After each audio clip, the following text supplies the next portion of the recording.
Hey, Nimbula Binaka, warm Pacific greetings to all of you, our dear listeners who are logging in from Fiji and around the region, plus also our listeners around the world. Binaka Wakalebu for joining us today. Today is a very special edition of our Women's Health Talano session. Uh, this will be a very, I think I should say, a very unique uh, Talano session because we will have three of us who will be interviewing two of our very special gynecologists and oncologists too, who are currently logging in from Perth in Western Australia. And also another of our hosts is logging in from Melbourne and another one from the Gold Coast. And I am here in Los Angeles. Isn't that amazing? And I just have to say, I'm just so grateful that we have these wonderful health experts who have availed themselves from their very busy schedule so that they can be here with us today to, provide this platform of awareness sharing and shedding some light on some very important topics and health related subjects, particularly connecting to us women. So if you're a woman logging in from anywhere in the world, uh, tune in closely, move closer to your computer or to your phone or to your laptop because you will be enjoying this 1 hour of sharing and just the experts answering a lot of questions, many questions that was sent to us a few weeks ago. So today, I will be uh, discussing the topic of endometrial cancer. And this is one of the most common gynecological cancers that are experienced by women around the world. And even though it's faced by a lot of women, and many of them have suffered through this illness, it's often very misunderstood. And also, it's diagnosed late. And so today we have the two experts, as I said, who are logging in from Western Australia, in Perth specifically, and they are Dr. NANISE SIKITI and Dr. Mike BURLING. Bulabinaka Dr. Nani and Bulabinaka Dr. Mike. And I will pass it over now to Dr. TEMA to kickstart our Q&A session. Binaka Dr. TEMA.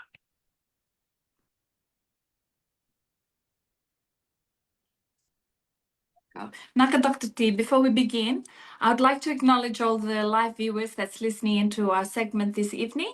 And I would like to encourage everyone that's listening out there, feel free to join in and put your questions on the Q&A section in the chat box. And we will try and answer each of those questions as far as we can. If we do run out of time towards the end of this segment, please feel free to still put in your questions and we'll try and address them at the end of this session. Naka. Great. Dr. Mike Burling, why don't we start with the basics, if we can? So if you could go into maybe what is endometrial cancer and maybe tell us how common it is these days. Yeah, first of all, just a big thank you to Dr. T and FABIAN and TEMA for having us on this podcast. A great privilege to be here with you guys tonight to have, what we commonly known in the islands as Talanoa, which is just to have a general chat about things. I'm a gyne-oncologist based in Sydney and Tongan in background and grew up in the islands. So endometrial cancer is a cancer of the lining of the womb. So it's very difficult to explain this to most women and to more difficult in certain cultures and especially in the islands because there's actually there's no actual word to describe the lining of the womb in most island culture languages, hence probably the difficulty of understanding it. Right. as we know that, we refer to most gynecological organs in, especially in Tongan language, as the halanga daunga whanau, which just means the roadway of the birthing of the child.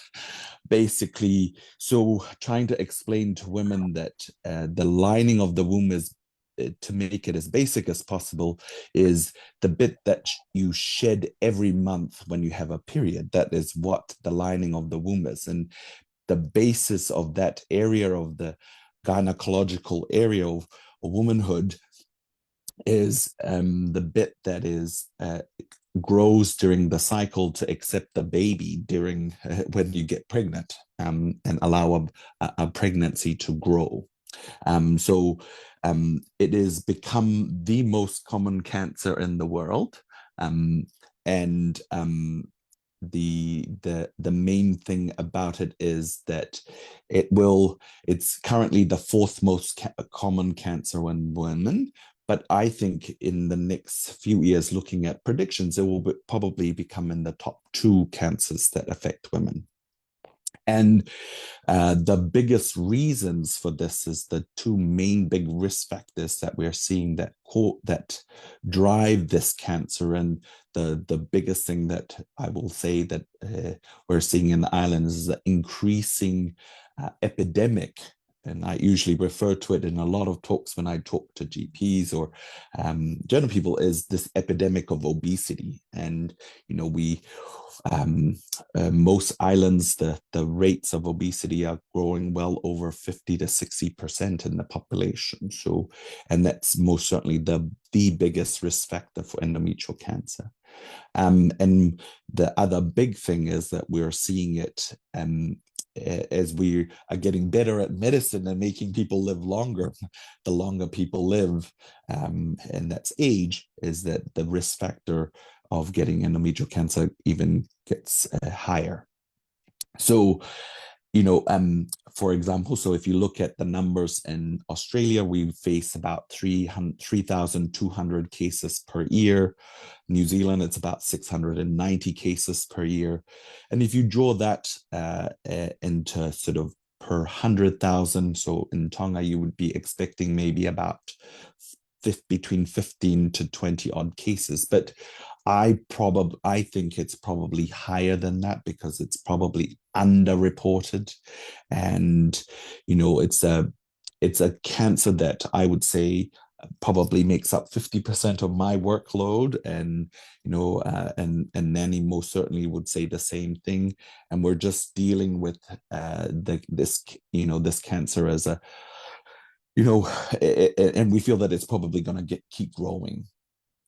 And it's really difficult to bring awareness to it, because it's not a very sexy thing to talk about endometrial cancers. It's not like breast cancer have a really huge traction about breast cancer awareness, where endometrial cancers and gynecological cancers is a very taboo topic in most island cultures. We don't like to talk about sexual health and around periods and things like that. It's usually reserved for a woman's only sort of circles to talk about. But we really do need to sort of break some of those taboo to really make headways in addressing it.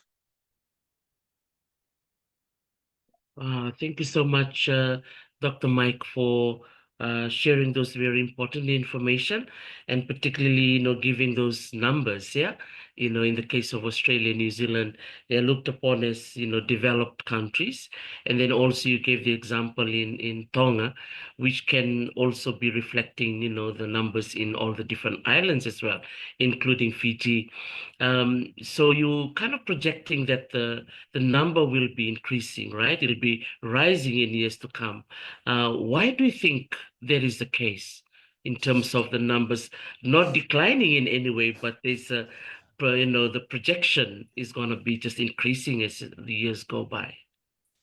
Yeah, a great question. And actually, to go back to that, and something I did not sort of say, one of the data points that actually a lovely young gynae oncologist who's Fijian in background, Dr. Slipa, who's based out of Auckland, she did a study out of the Auckland group looking at endometrial cancers in New Zealand and looked at the ethnic breakdown over the last sort of 15, 20 years. And what is the most scary thing is, first of all, endometrial cancer is the only gynecological cancer that's going up.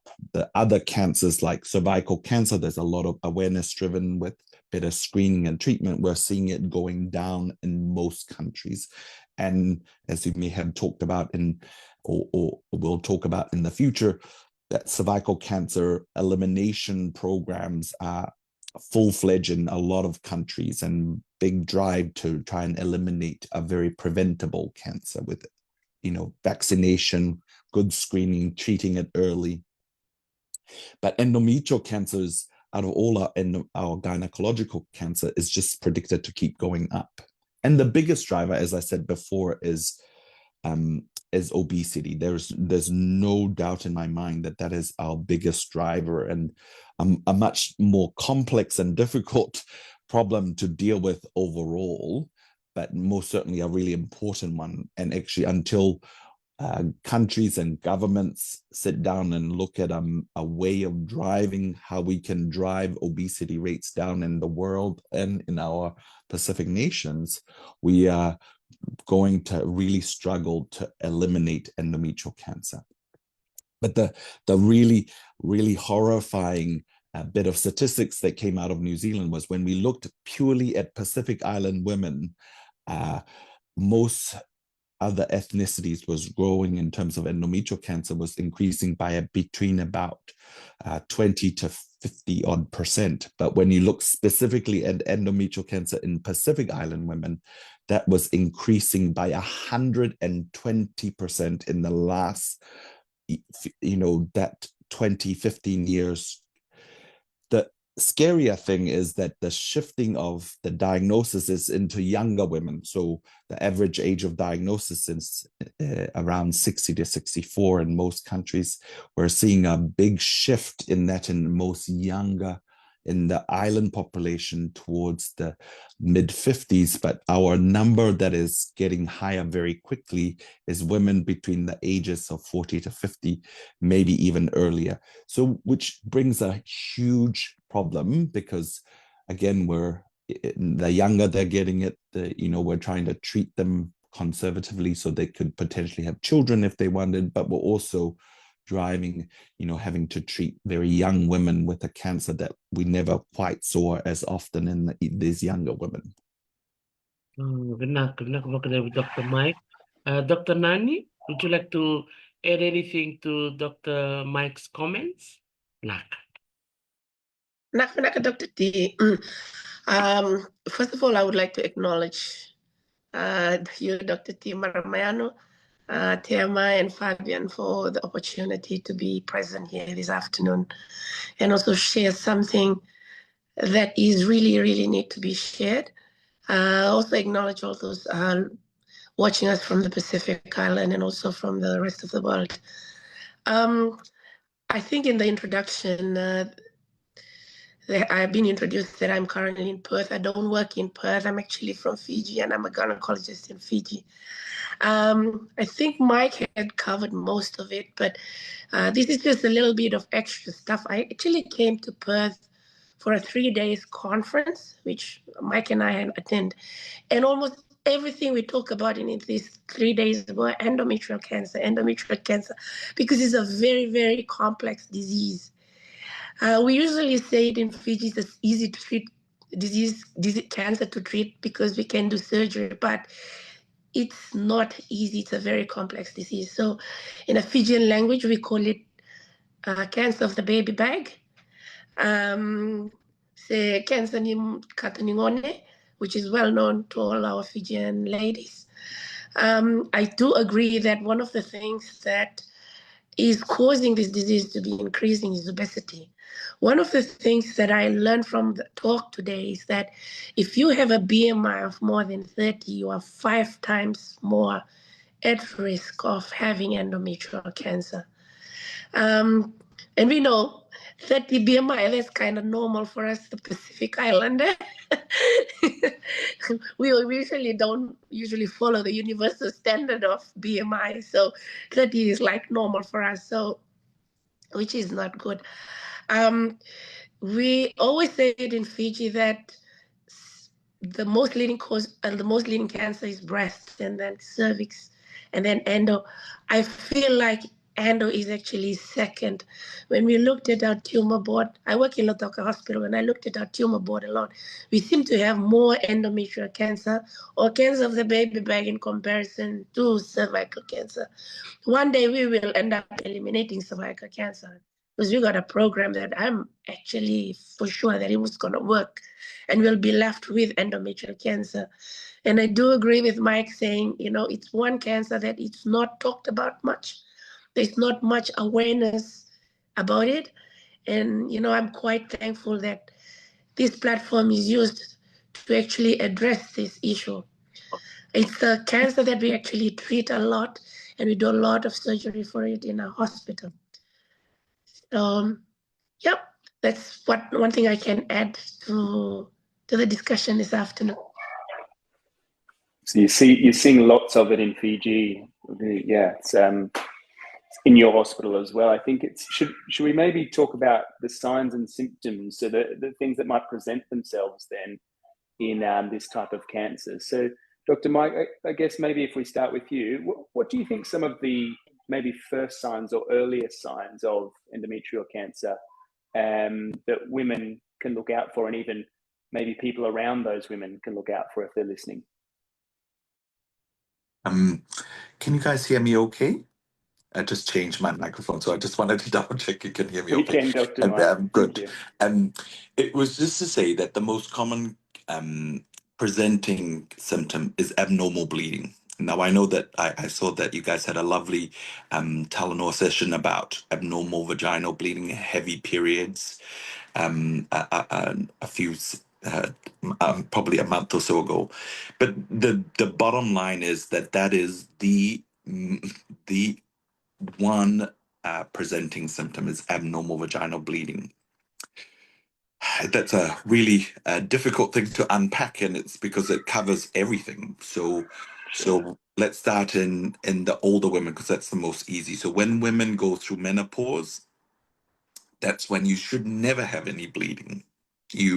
Any kind of bleeding, which is any smearing of blood on your undies or a pad, or any kind of bleeding that is happening at least, when you've gone for more than 12 months or even 6 months without periods, that you should be getting this checked, because it's an early sign of endometrial cancer. Not all bleeding is endometrial cancer, but it most certainly is it's a significant symptom that needs to be investigated, because that's how endometrial cancers present. In the younger women, so a little bit more difficult to quantify, but what I say to most women is any bleeding that is abnormal that makes you have heavy periods. So heavy is it's actually, there's a very good paper written by the Auckland group that did an interview session on Pacific Island women and this is one of the reasons I think that endometrial cancer sometimes present very late in island women's, is that island women accept heavy periods, and to the point that the only time that they generally present to hospital is when they are so anemic, meaning their blood counts are so low, they're either fainting, having other problems related to severe anemia. That's generally when island women turn up at hospitals, where they're, and that's a really significant problem. And I saw this when I was traveling. I mean, we see it here in both Australia and New Zealand, but really pronounced when you're in the islands, that, a lot of these women would just keep going and doing their work, because, women very rarely complain. They the pinnacle and the foundation of most societies in the Pacific. They hold the families together. They go out, they cook, they get the kids ready. They barely have time to do anything. And, having heavy periods is just a way of life, and they don't like to complain about it. But, significant bleeding, it means bleeding that you're going through pads, passing big clots, you've gone into your clothes, you're getting extremely tired, you're, bleeding after sex is another way, presentation, bleeding between your periods, or just irregularity in your periods, that when it comes, that it lasts more than, 5 days or more, then that is abnormal.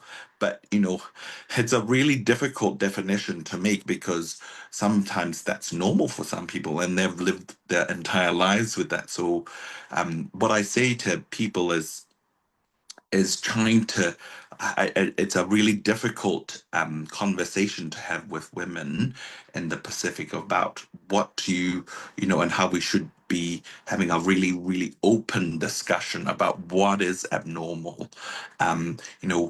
European women will have one spot of abnormal bleeding and they're at the GPs and getting an ultrasound scan and seeing a specialist, where I've got lots of island women that I've always asked them is, oh, you've had this bleeding for a year. Why didn't you go and see the doctor? And most of them said, oh, I just thought I was lucky. My period came back after I was 60. And you think that's 10 years without a period. And now you're having a period. And they just said, yeah, I just thought it was fine. And, this really laid back island natured people, we normalize a lot of this abnormality, which we shouldn't. And it's really great for platforms like this. Is just opening that dialogue with women and saying, no, it's not normal.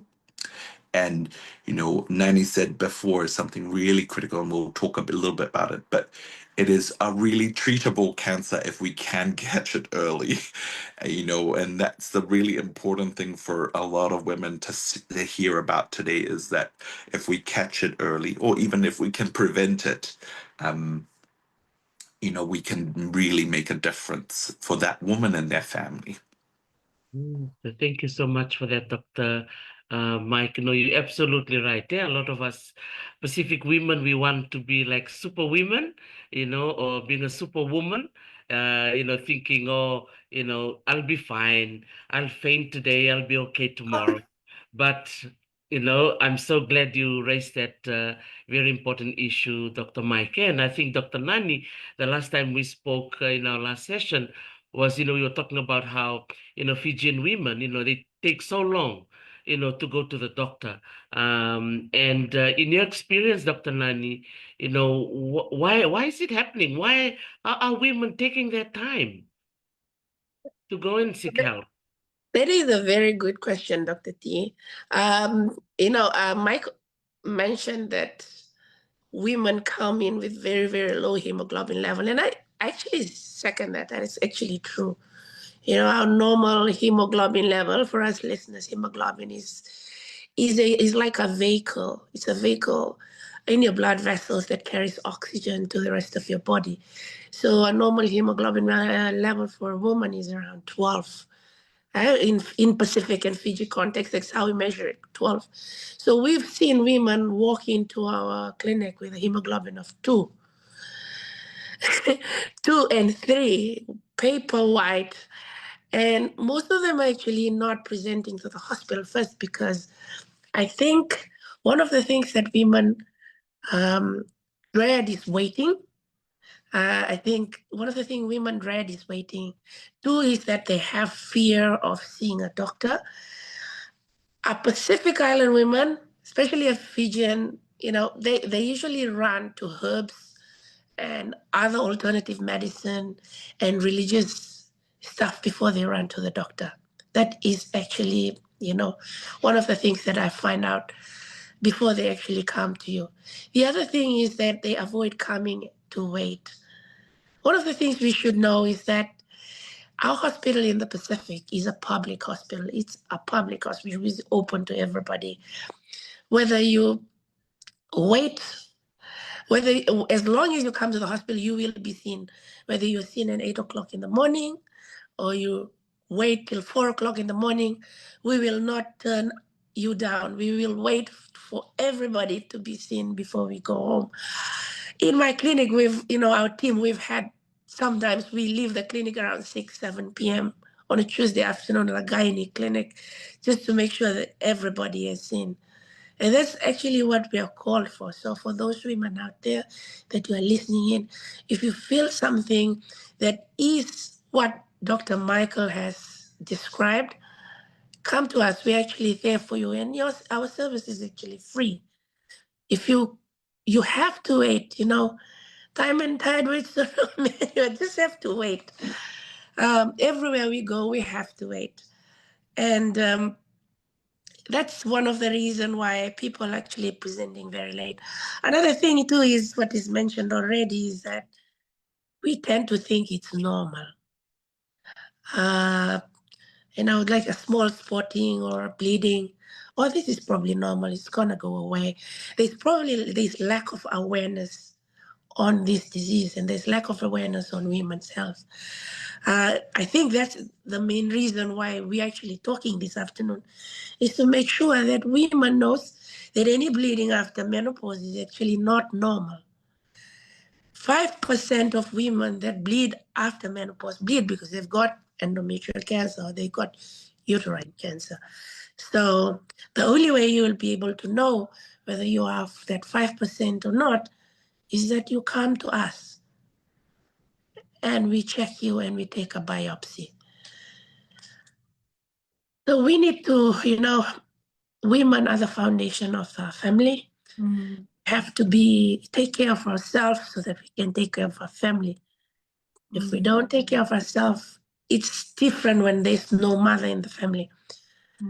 Some of the women, when they're admitted in the hospital, and all they worry about is their children. And when they go and talk to them, and I said, "How's your children?" They'll say, "Oh, my children is fine." I said, "Yeah, they are fine. You are not fine. They will not be fine if you are not fine. So you have to be okay first before you go and look after them." Thank you, Dr. Nani. I just also wanted to raise another important topic that you raised up initially about going to see a doctor. There's also a significant number of our listeners that's listening in tonight, all Pacific Islanders also here in Australia and New Zealand.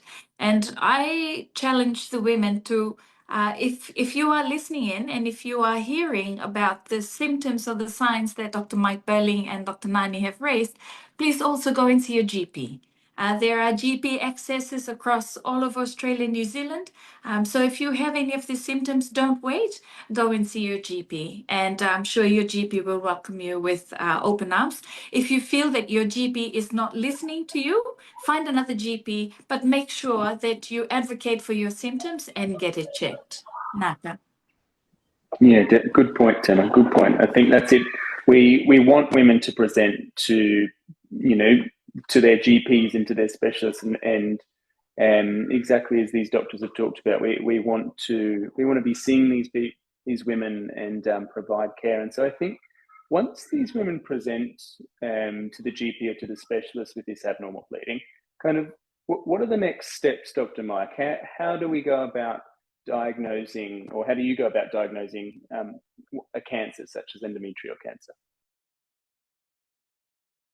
Yeah, it's actually a fairly simple cancer to diagnose, and for most women, we actually need to do a very simple, we do a full history, just have a chat about your medical problems and things, make sure when we do a full exam, meaning we check everything to make sure Nani has spoken very elegantly about in terms of your blood counts and stuff, like checking your eyelids and things like that, just to see what your blood count might be, because if it's very low, you may need to be admitted for treatment of that.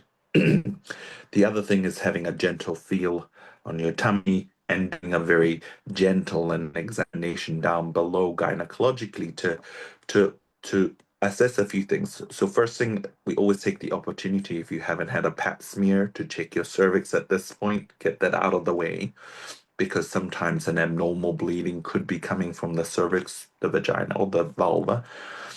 And then doing a gentle biopsy. So sometimes we usually the GPs in most places would have ordered a scan to come and see us, and it can tell us the thickness of the lining of the womb. And if it's abnormal, then we do a little what we call an endometrial biopsy, and that's passing a little straw that is about the size of the tip of this pen, which is actually tiny. It's actually a really tiny little straw thing that goes through the cervix into the womb. And if you've had children before, normally this actually is fairly well tolerated in a patient clinic where we try and get a biopsy. Now, if that's very difficult, for many hosts of reasons, as women sometimes get older, the cervix sort of shrinks down, and it's very difficult to get the little straw through for a biopsy. Or in some women, it's just too uncomfortable to proceed. We would stop and then do a something called a hysteroscopy DNC in some countries where they don't have the camera. So hysteroscopy just means putting a small little camera through the cervix into the womb to have a look, and then having a DNC is just getting a little scraping of the lining of the womb to give us an answer whether there's cancer there. So in the islands, and I know traveling through the islands, most don't have a camera, so we just do a very gentle dilation and a curette, meaning just a scraping of the lining of the womb, which takes anywhere from 10 to 15 minutes. Again, most women could go home on the same day, and then we wait for those results to come back, which in many different places in Australia and New Zealand takes less than about a week or so to come back, and the islands can take anywhere up to 2 to 4 weeks to come back. And then that gives us an idea of what the cancer is, because we say cancer, but in the world of cancer, it can be many different types. But as we said before, once we get that diagnosis, then we usually have a bigger chat about, um, how we treat it, depending on what type we're seeing. And Dr. Mike, do the different types of, as you say, depending on what you're seeing there, is there different types of treatment maybe depending on how it presents to you? And I guess, how do you make that choice about how to treat those different cancers? Yeah. A lecture on its own, and can take I'm sure. So there are a few factors that we do take into account when we see women with endometrial cancers. If they're young and they still want to have a family, we're seeing, the youngest woman I've treated with endometrial cancer is 28, or between and we're seeing so many more women between the mid 20s to late 30s, early 40s who haven't had children but really want to preserve their fertility. Unfortunately, it has to be a particular type of cancer, so it's called a grade 1 endometrioid adenocarcinoma. So it's a low grade cancer. It's the most common one we do see in the obesity population, because it's usually driven by estrogen, meaning too much of the good hormone that women actually, estrogen is a great hormone for women. I always tell women when they ask me why this has happened to them.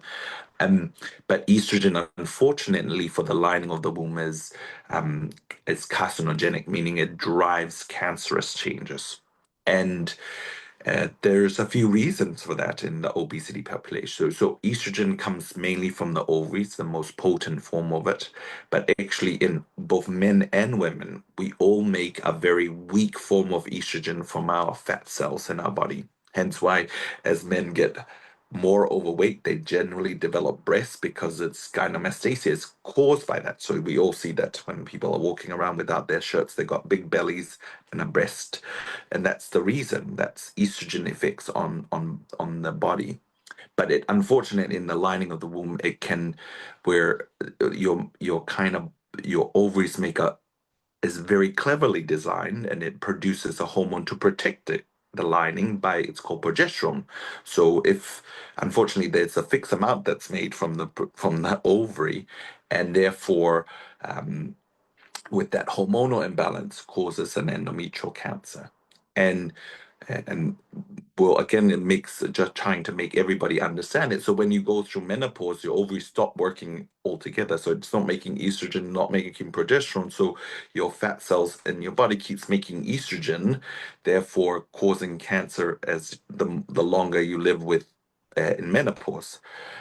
So the treatment that we give for these younger women that want to preserve their fertility is progesterone. So it can be either in a form of something called a Mirena or oral progesterone or a combination of that, trying to deliver as much progesterone to reverse the cancer. And you can actually, in cancers itself, in these women that have early, so it has to be low grade and early. And how do we measure early? Meaning we do a CT scan or MRI to look at or a really good ultrasound scan tells you if it's just in the lining only.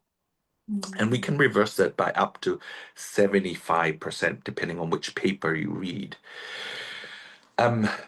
So, that's good statistics for those women, and we usually give it a good go for about 12 months, 6 to 12 months. And if it unfortunately persists, which 30% might, 25 to 30% might, then we have to think about another discussion of a more difficult discussion of we have to do a hysterectomy.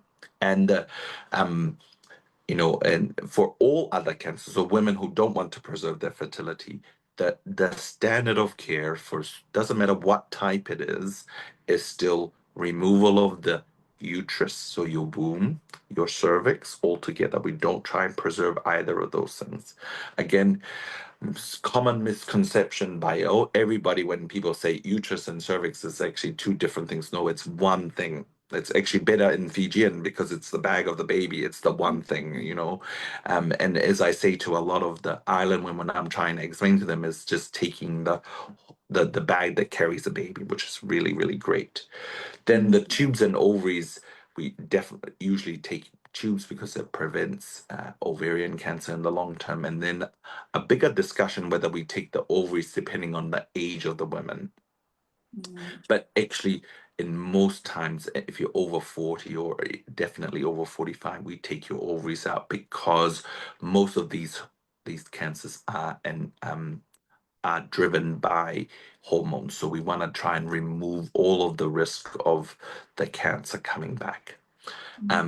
Then we do some fancier stuff in Australia and New Zealand, which is using very specific things to go and take out lymph glands to see if the cancer has spread beyond that, and a bit of the fat covering inside the tummy. But the basis and what we would do, and what I always say when I travel through the islands teaching and talking to my colleagues and stuff, is the basis of all endometrial cancer treatment is a hysterectomy, which is a removal of the womb and cervix. What we do beyond that point is just, trying to minimize a recurrence, but also when we're doing the surgery, what we're doing there, just to be really clear with everybody, is we're taking it out.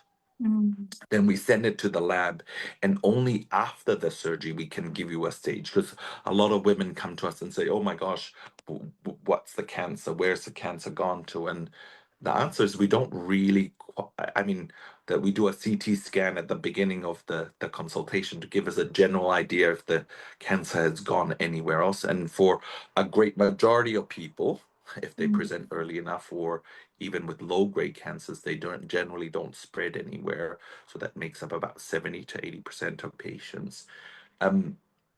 So the surgery just really tells us what is the risks that the cancer may be, and we talk about stage after that. That stage means how far has the cancer gotten to.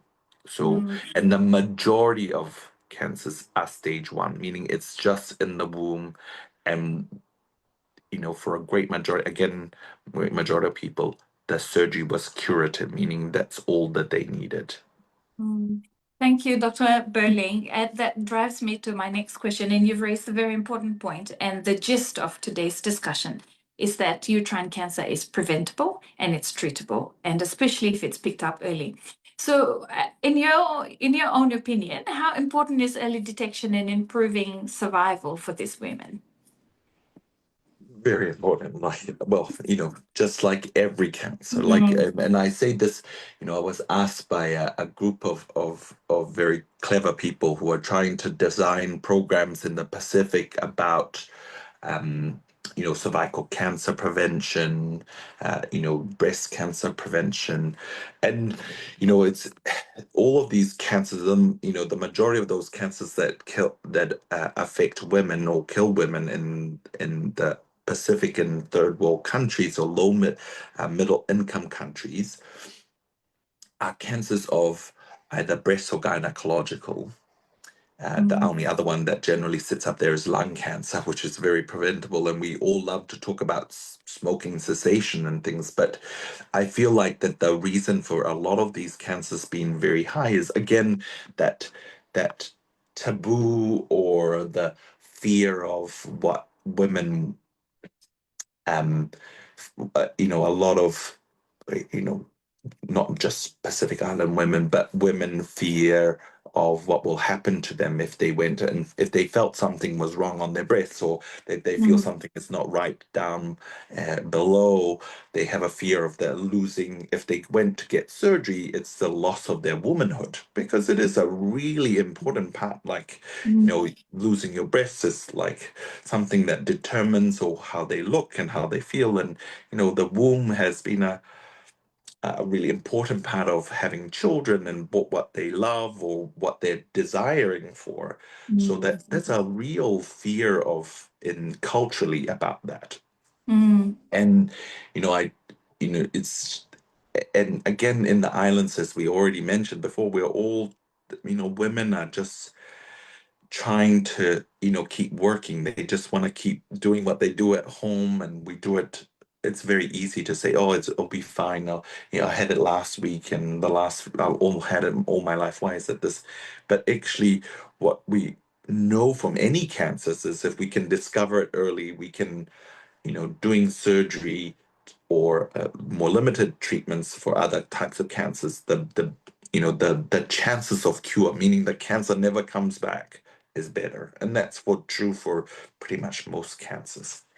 Um, so it's a big conversation to have. When I was just talking about when they were going to introduce cervical cancer to Tonga, I wanted to say to them, well, why don't you just, if we put it through the radio to say to the women that they're coming for this cervical cancer screening, why don't we just use the opportunity to say, do you want to check your breast at the same time? Or do you have any abnormal bleeding that you want us to check at the same time? And just like, because these women would have, given up their day of cooking and everything to come to this one point in time that their poor lives have allowed them that 1 hour with us, that we check for their diabetes and their high blood pressure. And I don't know, we rather than calling it cervical screening, we call it a well woman's check or something, that you come and bring your children with you, and we'll vaccinate them for HPV at the same time, and we'll check that, make sure, like, it's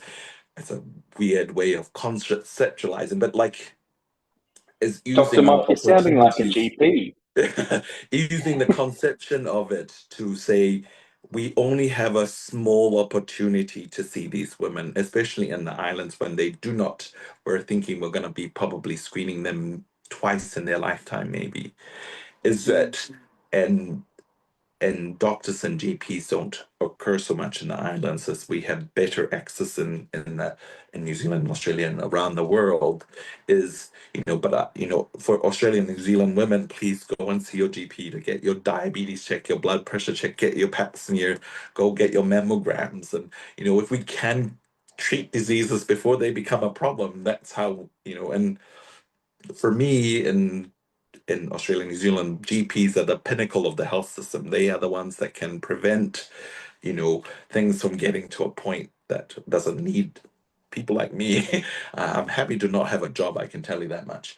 But it's a really important part of what we have to have a bigger conversation about in things like this in our communities, and openly talk about it. I mean, I've got 7 sisters, and every time I say to them about pap smear, they all tell me to shut up and we'll go away. So it tells you how easy it is to talk to everybody about it. but like, it's a really important thing that we do need to have a bigger chat about. And it doesn't matter what cancer or what disease it is. If we can catch it early and we can do something to prevent it, we should. Oh, this is a Wow. good thing. Yeah, wrong, Vinakandini.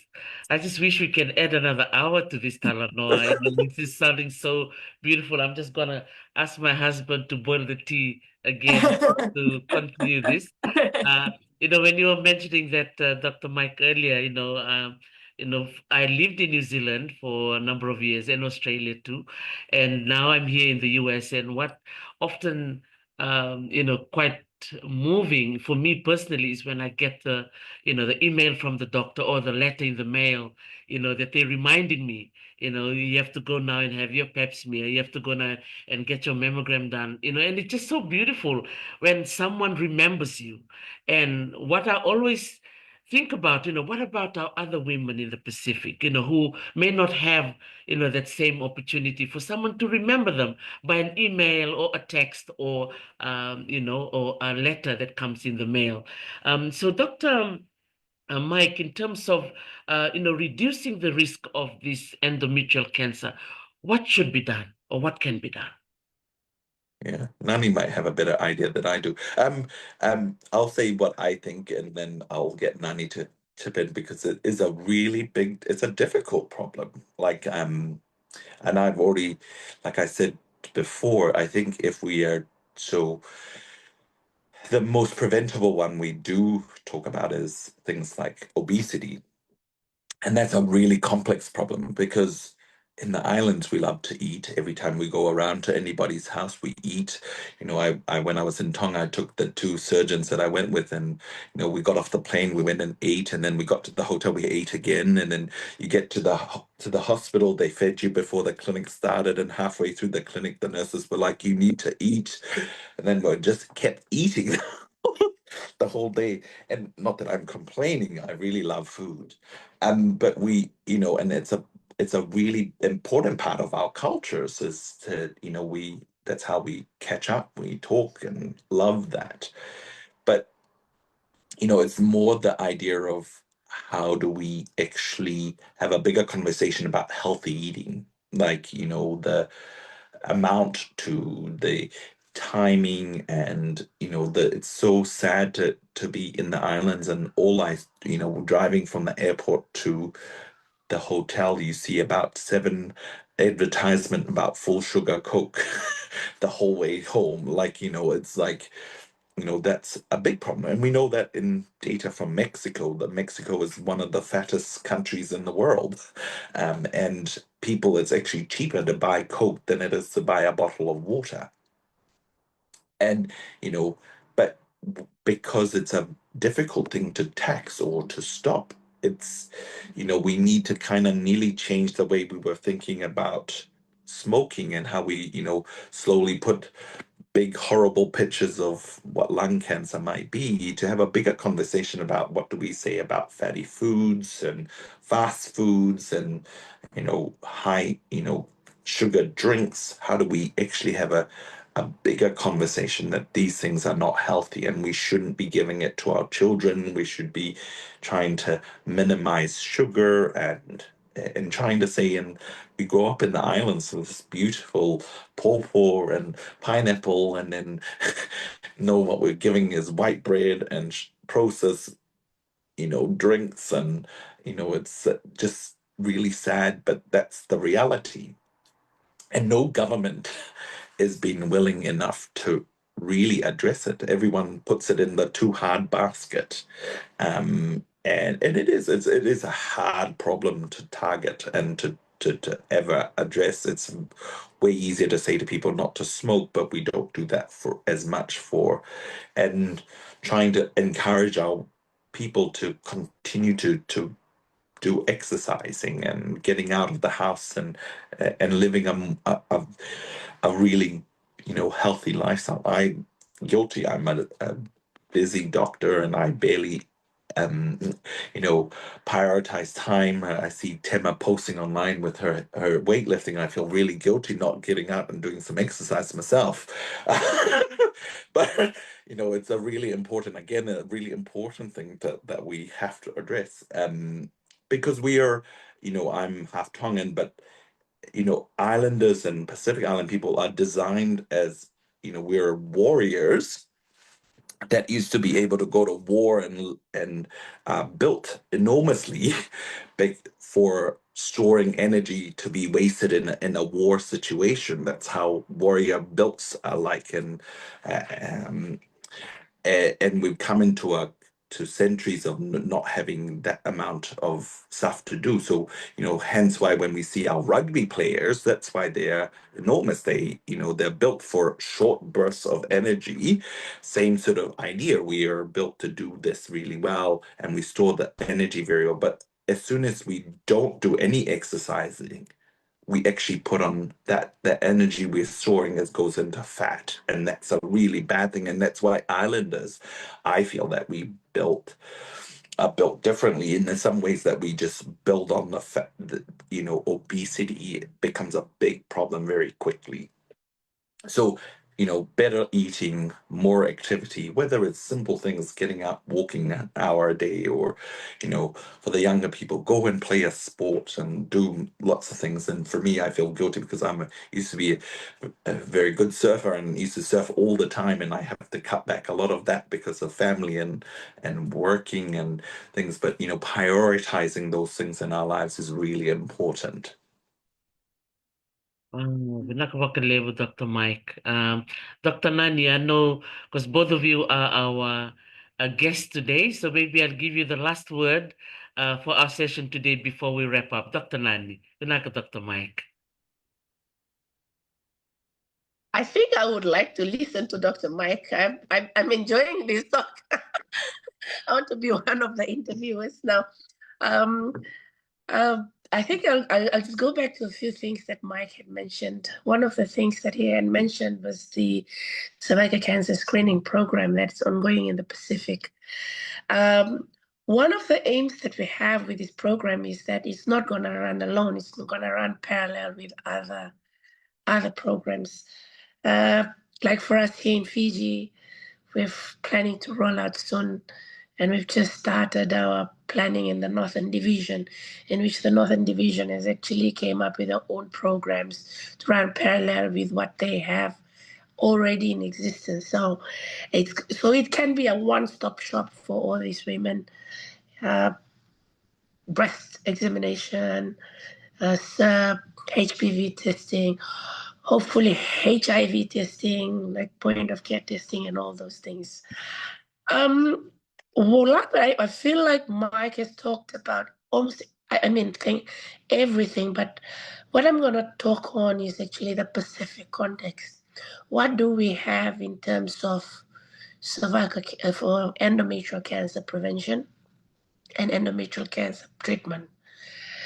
In terms of endometrial cancer prevention, the only prevention that we can do is actually our lifestyle modification. Yes, it's the food. We love our carbs. We love our fatty meats. We love our curry. Guilty.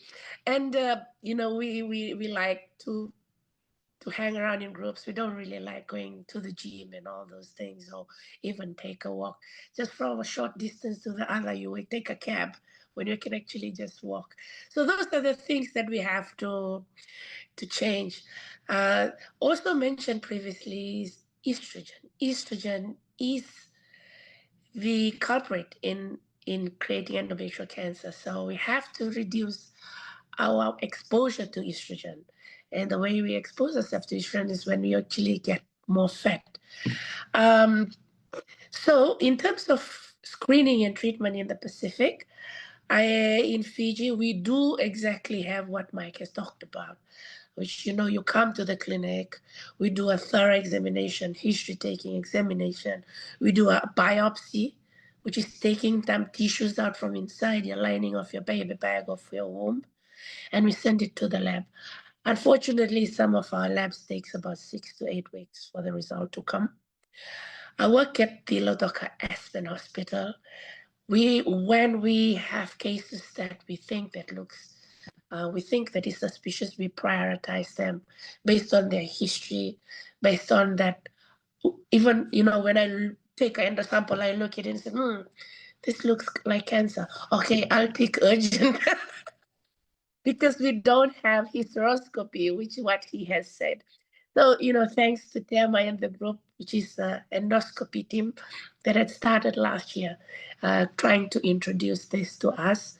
We now can do hysteroscopy. We just need equipment, which I think we'll have it very soon. Treatment, unfortunately, there are other Pacific Islands that don't have this luxury. I do quite a few works in the Kiribati, and I tell you, in Kiribati, their biopsy goes all the way to, I think, to a lab in Canberra. And it can take about 3 to 6 months for them to get a biopsy back. So when I go to Kiribati to do surgery for them, we have to assess it clinically. We have to assess it radiologically, which like according to the scan. And I'll be looking at her. Okay, this lady has risk factors. What am I going to do? I'm just here for 1 week. Do I have to take out her uterus? Or do I take out her ovaries as well? So it's a very difficult decision. These are some of the gaps the Pacific Island have. And I think the government needs to invest in detection, early detection and diagnosis.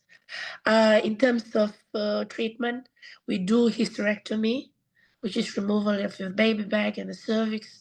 We also can remove your tubes, and we discuss about ovaries in young people. I don't really advocate towards fertility sparing surgery because one of the things that we talk about during these 3 days is Australia and New Zealand are way ahead into that diagnosis. They are talking about molecular testing. I don't know when the Pacific is going to reach molecular testing level, you know, determining, okay, this one has this good, you know, gene or something, then, you know, the treatment will be better. We don't have that. So for me, if you're young, you've got endometrial cancer, might as well you just go ahead and remove your uterus if you live in the Pacific. Unfortunately, we don't have access to laparoscopic surgery to remove the uterus. Hopefully, TEMA, 2 years, 2 years time, we'll be doing a hysterectomy so that we can do this kind of thing. So, but otherwise, everybody, all the people that we have to do surgery on, we do it open surgery, and we have it available. All the gynecologists, specialists in Fiji can remove your baby bag, can remove your cervix. Majority of endometrial cancers are usually early, and you can't treat them with surgery alone.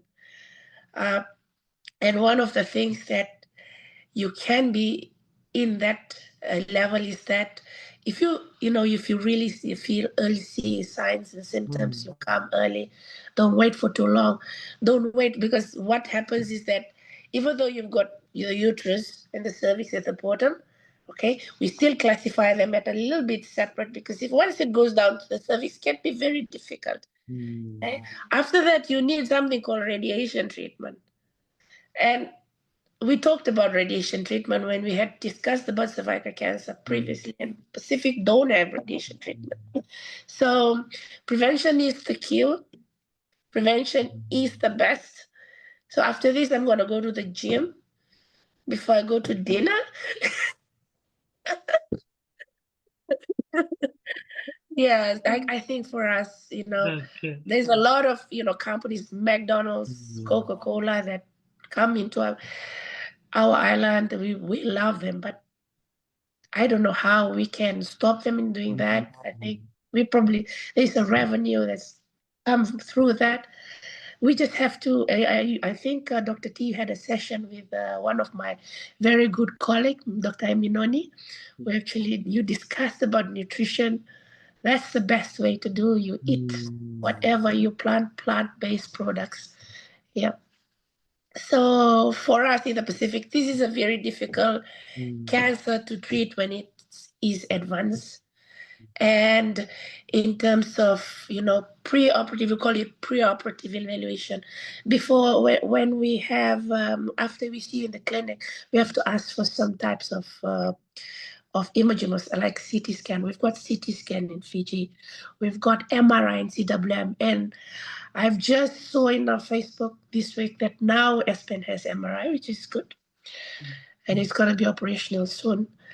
But again, our pathology department still needs a lot of work for us to really, really classify these in molecular level, or even something, Mike will know it, that's something we call immune staining and all those things. So I think the lesson learned from our discussion this afternoon is that it's prevention. And we need to talk about that. You need to talk about what's not normal. If you have any bleeding outside your normal menses, that's not normal. If you have any bleeding after your menopause, that's not normal. If you have any bleeding after sex, that's not normal. You have to come to the hospital. Don't go to the herb to look for herbal medicine. Even if you're taking herbal medicine and you come to the hospital at the same time, that's fine with me. They can go together, all right? But don't choose herbal instead of hospital. And it can, I'm tired of almost every week saying sorry to women, because we can't treat you. And it's not an easy thing to do. And you remember, when we talk about your cancer to you, you say, I'm sorry, it doesn't only affect you, it affects your family. And it also affects me, because it affects my mental health. And I've got a family as well. I'm not complaining over there. I can look after you, but you need to look after yourself and be sure you don't get there. Yes. Thank you. Dr. Nani, we'll be looking forward to hear your update from your gym adventure today. Naka Dr. Nani.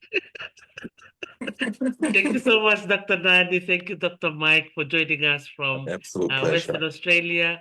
We really, really appreciate the time and the knowledge you But both my have voice. shared with us today. Naka.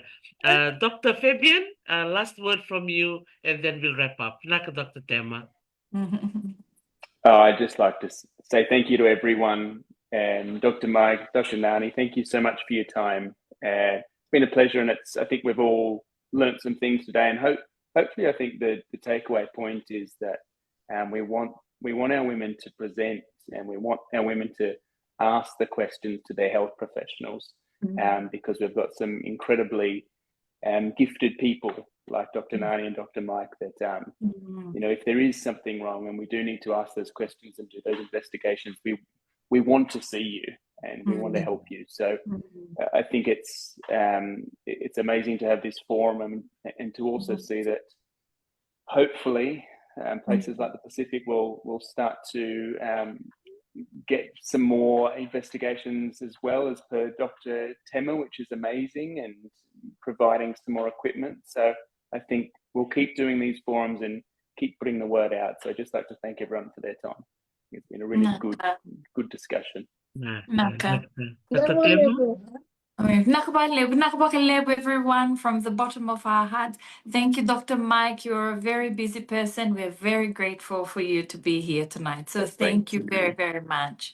Naka Dr. Nani, and we look forward to your update on your gym session and the amount of as well.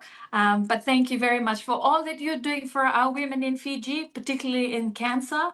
And no one knows what you are doing in the amount of sacrifice that you are doing, apart from very close friends and families that surround you. You are not alone. You're well and truly supported. And we just want to take our hat off you for what you're doing, not just for the cancer women in Fiji, but also for the Pacific. So, Dr. Nani and Dr. T, thank you for this platform and just you being the voice, the power of the women for the Pacific, standing out there and advocating for all these forums and bringing us together in a very safe space. So we are very grateful for this, and we continue to we look forward to collaborating with you on this venture in many, many more years to come. So we Dr. Fabian as well for your time. Naka. Thank you so God much, bless. everybody. Naka, Naka. Dr. Tema, for bringing us all together. You all have a beautiful evening, afternoon, wherever you are, and we'll be meeting again sometime soon. Naka Naka. makatabo. Thanks, Dr. T. Papaatu. Vinaka. Naka. Naka. Yes, wow. Thank you so much again to Dr. Fabian and Dr. Tema for joining me on this program to uh, ask these very difficult questions to Dr. Mike and Dr. Nani. Both of them joining us from Perth in Western Australia. They're both attending a conference over there.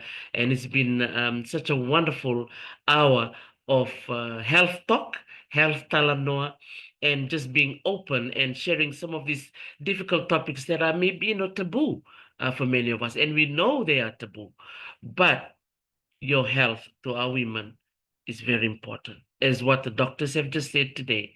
Most of the time we're worrying about our children, we're worrying about our husbands, and we don't think about ourselves.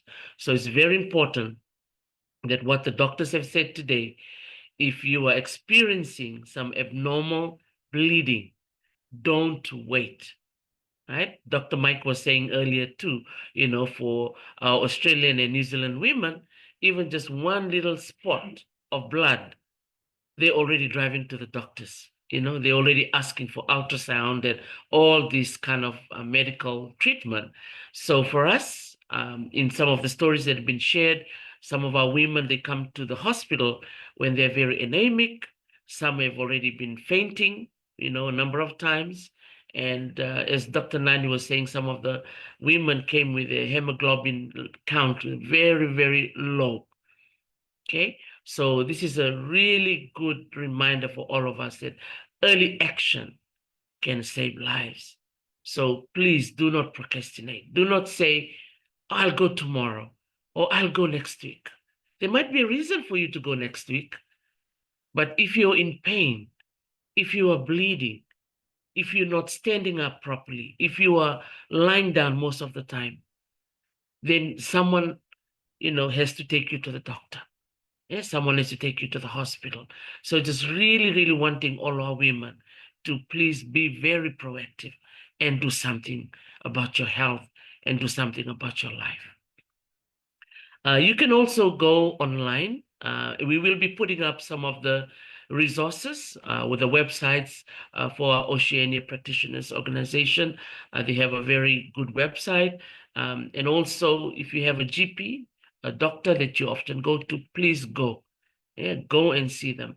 And Dr. Tema was also saying, if you're going to a GP and they're not answering your questions the way you wanted it to be, then find another one. You don't have to keep, going to just one.